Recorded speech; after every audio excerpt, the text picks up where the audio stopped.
nggak perlu punya istri cantik yang minta ke mall, karena kelebihannya bidadari itu cantik, tidak minta belanja. Sudah gitu di madu juga gak protes. Tapi kalau di dunia itu sudah minta belanja, di madu protes.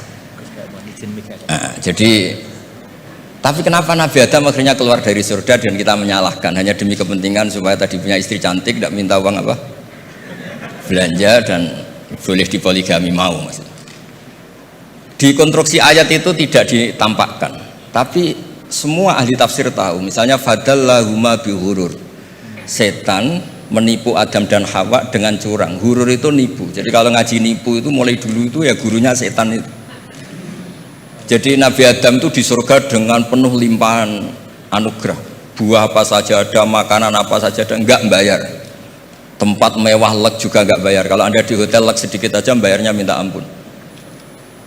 Akhirnya setan tuh pura-pura nangis terseduh-seduh. Akhirnya Nabi Adam menghampiri. Kenapa kamu nangis? Saya ini iba sama kamu, kasihan. Nikmat yang begini nikmat, pada akhirnya Anda ini mati karena Anda manusia, pasti mati. Kasihan sudah senikmat ini kemudian Anda mati. Pura-pura nangis, jadi lama ya nangis, acting itu. Akhirnya Nabi Adam tanya, lalu solusinya gimana? Terus setan tinggal numpangi. Hal adulluka ala syajaratil khuldi wa mulkil la yabla. Kamu mau tak kasih vitamin makan pohon khuldi? Nanti kalau kamu makan itu terus abadi. Jadi terus setan, Nabi Adam mulai ragu ya, tapi Allah melarang saya makan pohon khuldi itu, syajaratul khuldi itu.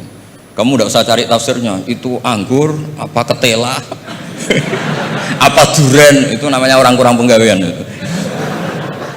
itu gak penting. Ketika Allah tidak jelaskan detail itu berarti detailnya itu tidak penting.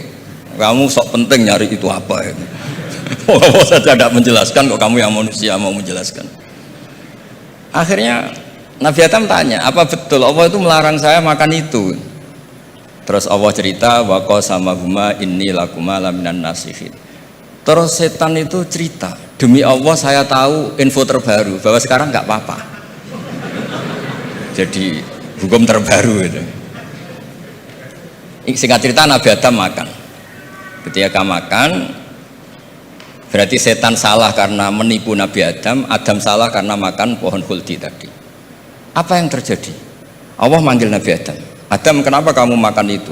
Bukankah pohon-pohon yang lain, buah-buah yang lain itu cukup? Kenapa kamu makan yang saya larang itu? Terus jawab Nabi Adam ini yang unik, yang kita harus bela Nabi Adam ila yaumil qiyamah.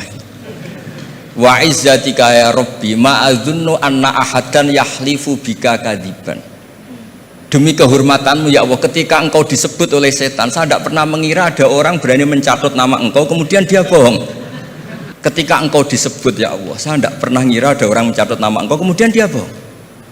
Sehingga Allah itu haru sama Nabi Adam. Makanya Nabi Adam itu diusir. Ini meneruskan ayat yang dibaca Mas Masjid tadi. Diusir tapi disangoni. Dam, secara prosedur hukum kamu harus saya usir karena kamu melanggar. Tapi tak sangoni, lucu kan? Tak sangoni. Kamu baca ini ya. jadi unik. Makanya ayatnya fatalaqqa Adamu mir Rabbi, bukan kreasinya Nabi Adam. Kalimat itu bukan kreasi Nabi Adam, tapi hadiah sama Allah. Ini kamu secara laturan tak usir, tapi tak sangoni, ini dibaca nanti. Tapi Nabi Iblis tidak disangoni, karena memang dia penipu betul. Sudah gitu akting pura-pura nangis, pura-pura ini itu, jadi benar-benar penipu ulung. Makanya sekarang pun kalau penipu itu memang harus sopan, harus nangis, itu cara untuk itu. Karena sanatnya penipuan memang begitu, sanat awalnya memang begitu, pura-pura nangis terus pura-pura itu. Jadi itu memang cara paling efektif untuk apa? Nipu. Ada sanatnya. Nah, lalu kenapa ada hadis mangqala la ilaha illallah dakhalal jannah? Ini terakhir, terus nanti Mas Masdi ngendikan terus doai sekalian. Perintah Syekh Bed, bukan permintaan, perintah.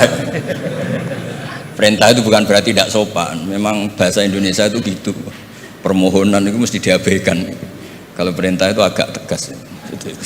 Bukan masalah. Jadi begini. Saya ulang lagi konstruksi ya. Konstruksi ayat fadallahuma bihurur. Kenapa mangqala la ilaha dakhalal jannah? Itu unik. Kalau kita baca hadis, Ada orang itu pendosa, salahnya sudah minta ampun. Sama Allah dipanggil. Ini hadis musnad, riwayat Musnad Ahmad dan banyak riwayat yang lain. Dipanggil, "Fulan, kamu ke sini. Kamu lihat itu apa?" "Bok, Gusti." "Berapa?" 99. Per bok itu maddul basor. Sepanjang mata melihat itu isinya dokumen kesalahan dia.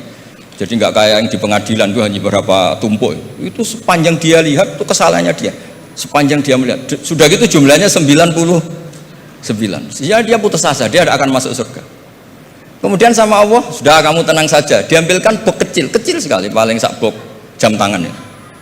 Dah, innaka lan tuzlamal yaum, kamu tidak akan terdolimi. "Kenapa, Gusti? Ini kamu punya kebaikan ini kecil sekali." "Ya, apa efeknya, Gusti?" Kan nggak ngefek kesalahan seperti itu. Kemudian bandingannya hanya kebaikan sekecil itu. "Dah, kamu tenang aja."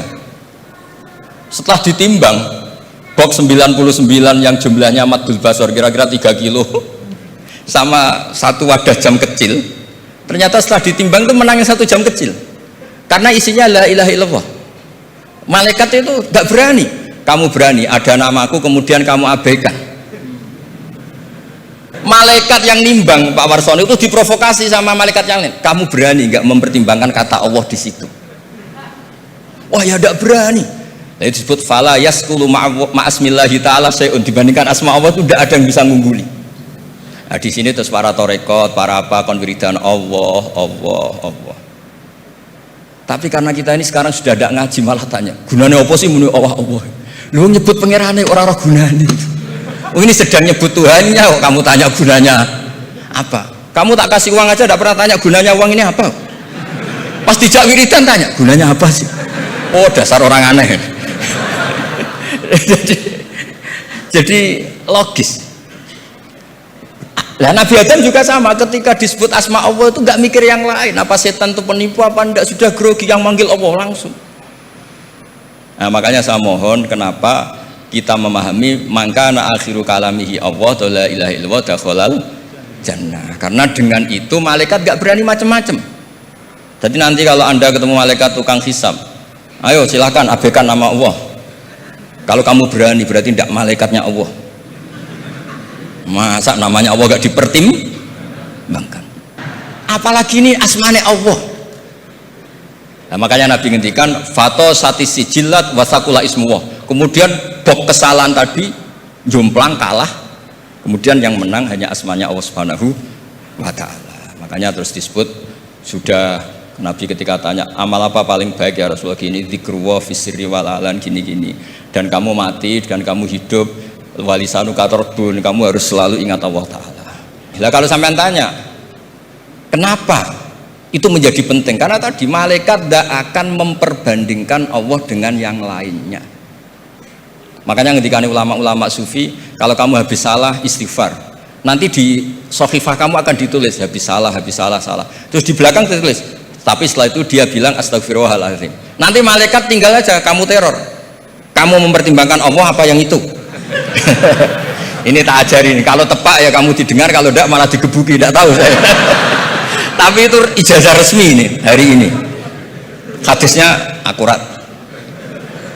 Ijazah. Nggih ngoten mawon, kok nak kesuwen kepinteran nyaingi kula. Assalamualaikum warahmatullahi wabarakatuh. Alhamdulillah, Masya Allah, kisah Nabi Adam dari Gus Baha. Semoga kita bisa mengambil hikmahnya dan kita menjadi pribadi yang lebih baik. Berikut ini kita akan ketemu dengan para guru yang sangat luar biasa. Ada Gus Bara, ada kemudian Ustadz Abi Gifran dan juga Ustadz Nawawi. Apakah materi nasihatnya? Jangan kemana-mana, kita akan kembali hanya di Cahaya Hati Indonesia.